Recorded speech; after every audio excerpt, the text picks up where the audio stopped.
3,200 years ago, the Mediterranean was not a world of simple tribal kings. It was a thriving, complex, globalized machine. This was the late Bronze Age, an era of unprecedented wealth and interconnected trade that required a revolutionary material to function. But forging bronze was incredibly difficult. The ingredients, copper and tin, were rarely found together, forcing empires into complex trade networks. This shared need forced different civilizations to cooperate. The age of isolation ended, and the age of diplomacy began. A great system arose, built on mutual trust. It was as elegant as it was fragile. This world was led by four dominant superpowers. The first were the Mycenaeans of Greece, warriors and builders. Their strength lay in their infantry, protected by highly advanced armor that defined the Bronze Age elite.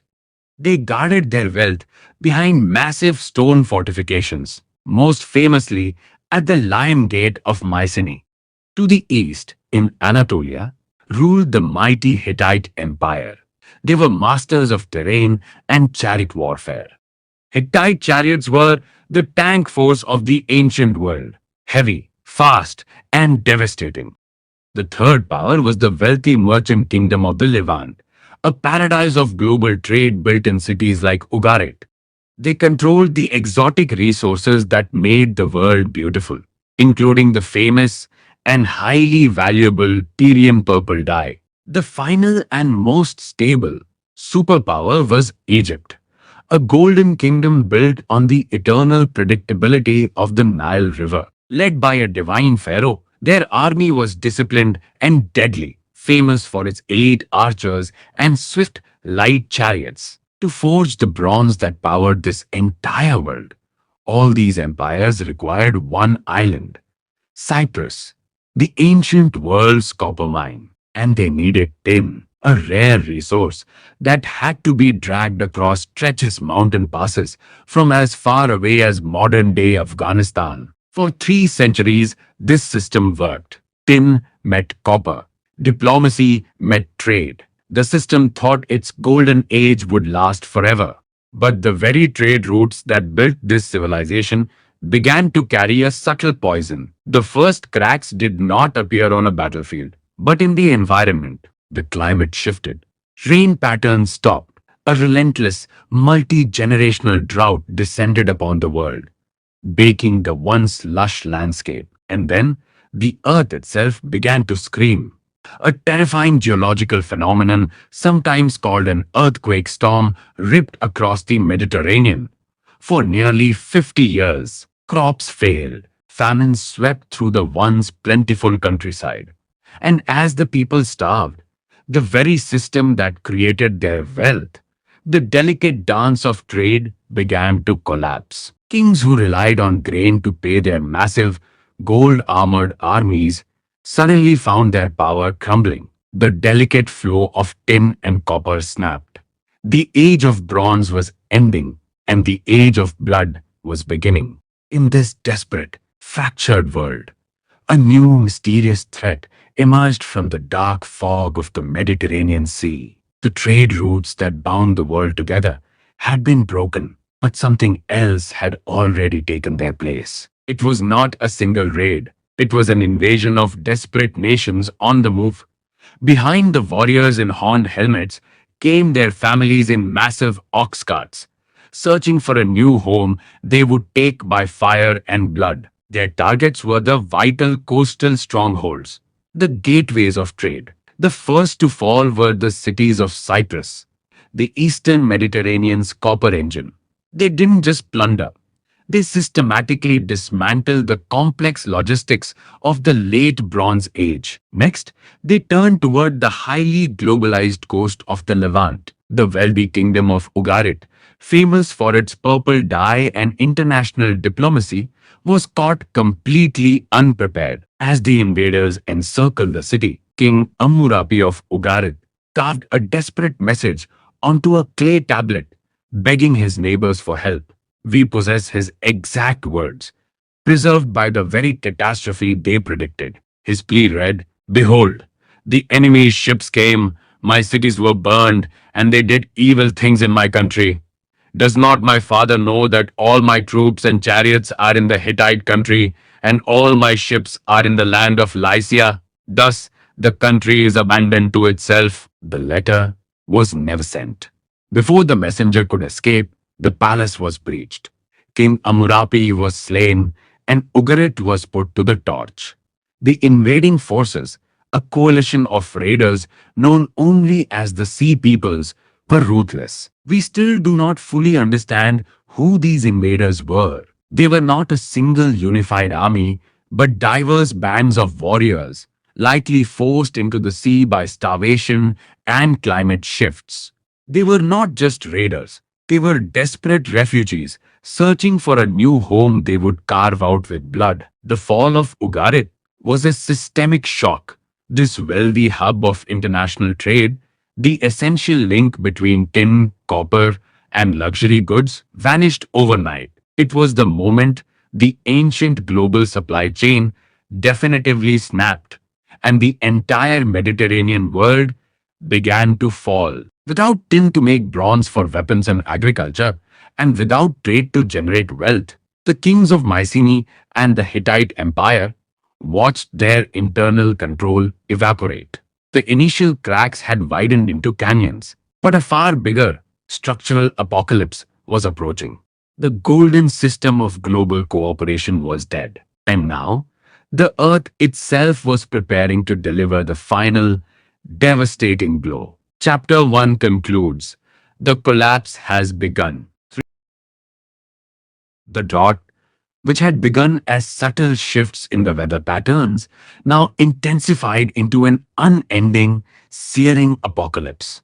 Across the Mediterranean, the great arteries of life, the rivers, became cracked, lifeless earth. The rain had vanished for decades. We know this not just from ancient texts, but from the trees themselves. Scientists found dead, dried ancient olive trees with severely stunted growth rings, proving that for 50 years the world was dying. But the drought was only the first horseman of the environmental apocalypse. In 1210 BCE, the second, far more sudden and violent disaster struck, the first massive earthquake in an oncoming earthquake storm. The storm did not stop with Greece. Far to the east, the impossible fortifications of Hattusa, the Hittite capital, were ripped apart by fault lines. The mighty stone walls that had stood for centuries fractured and collapsed, turning a city of power into a mountain of dust. This was the critical failure.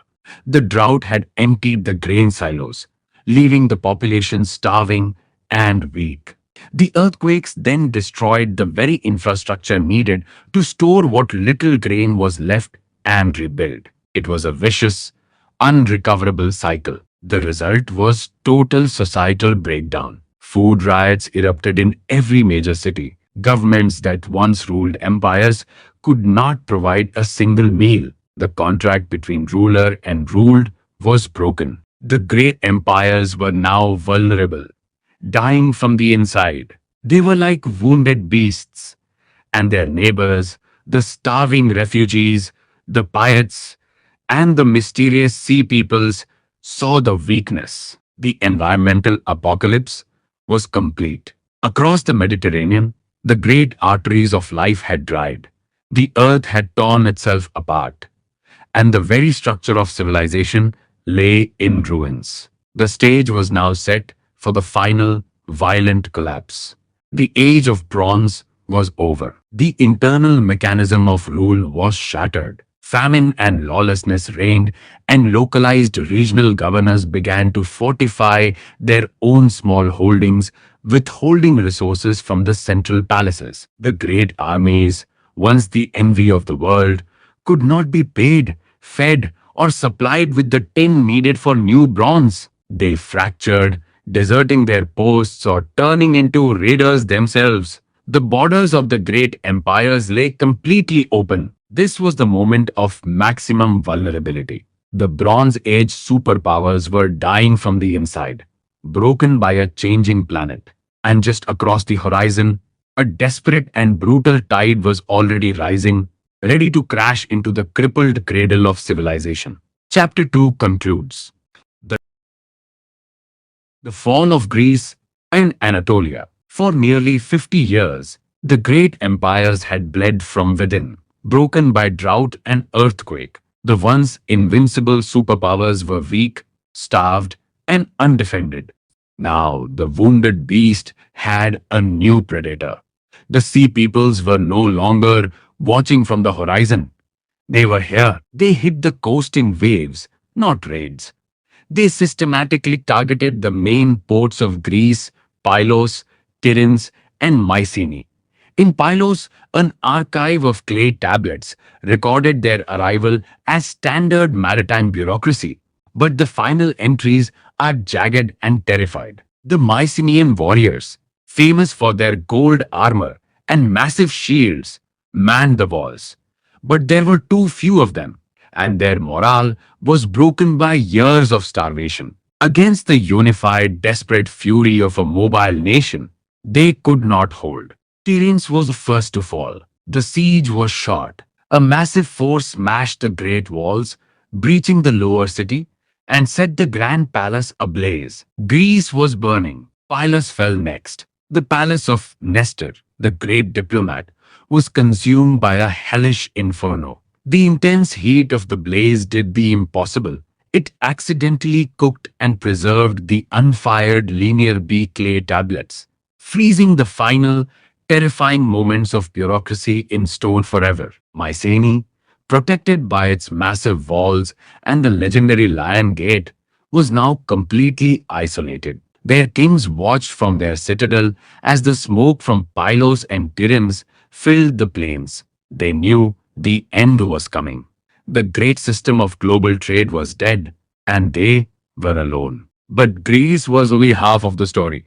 1,000 miles to the east, the collapse hit the Hittite Empire with equal fury. Their powerful military, built on heavy chariot warfare, found its strategic mountain passes and coastal supply lines cut off. The invincible Hittites were about to face their own apocalypse. The sea peoples used tactical madness, not brute force. They captured the Syrian coastal strongholds, severing the Hittite link to the vital tin mines of the east, stripped of the bronze needed to maintain their sophisticated heavy chariots.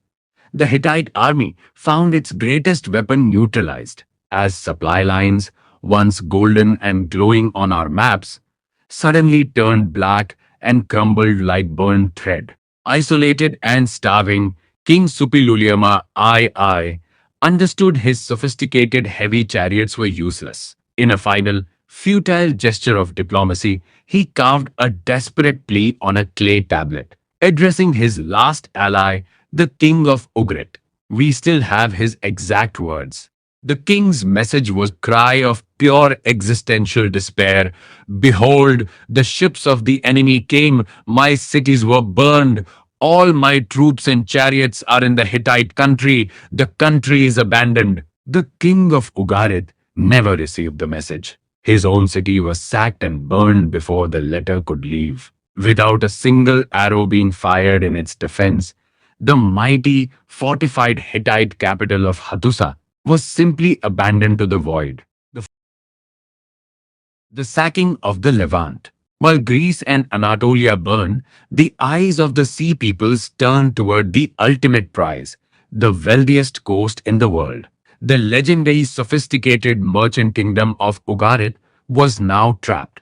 Ugarit lived and died by trade. The tactical madness of the sea peoples had severed the maritime vital link, the glowing red trade route from Line 17, leaving the city's unique, globalized economy completely isolated and crippled. Their king knew a conventional defense was impossible. His final desperate act was not a battle, but a text message carved in wet clay, pleading with an ally to break the siege. The tactical wait was over. The sea peoples launched their first wave at dawn. They did not target the main military defenses. They launched dynamic fireships into the tightly packed merchant harbor. turning the city's source of wealth into its primary threat. Panic erupted in the streets. The sophisticated inner city, built on layers of international culture and commerce, was completely unprepared for the raw, focused fury of a mobile nation looking for a new home. While citizens fled, the professional Levant Guard, the defenders of the Golden Age, found themselves brutally outmatched. They breached the main city gate at midday. A force of horned warriors used a massive, improvised wooden ram to splinter the heavy, unique Levant stonework. The inner citadel, once thought impenetrable, was now wide open. They systematically targeted the city's true brain, the royal archive. We possess the final entries written just moments before the scribes were killed. They record maritime bureaucracy and then abruptly stop, a silent testament to the exact second the story ended. The tactical surprise was complete. While the professional Levant Guard clashed in the streets, the Sea Peoples breached the citadel. They systematically targeted the palace of King Suppiluliuma I, who was last seen slumped defeated in our previous chapter. He was slain in his own great hall. Ugarit was put to the torch. They did not occupy the city, they erased it. The fire was so intense, it was visible across the Mediterranean, and with its destruction, the last lights of the late Bronze Age Golden Age went dark. Chapter 4 concludes. Chapter 5 The Delta Trap. The civilized world had burned. Greece, Anatolia, and the Levant were reduced to ash. Only one superpower remained standing in the suffocating haze: the mighty Egyptian Empire under Pharaoh Ramses I, and the Sea Peoples were coming for it. Ramses I had watched the other empires fall. He knew the Sea Peoples were unstoppable on open land or deep water.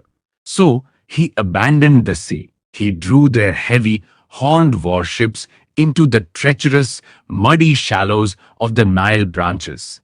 A fatal bottleneck. The trap snapped shut. The Sea Peoples, masters of mobility and shock tactics, were suddenly stuck in the mud. From the banks, the Egyptian archers unleashed a storm of arrows, turning the river into a slaughterhouse.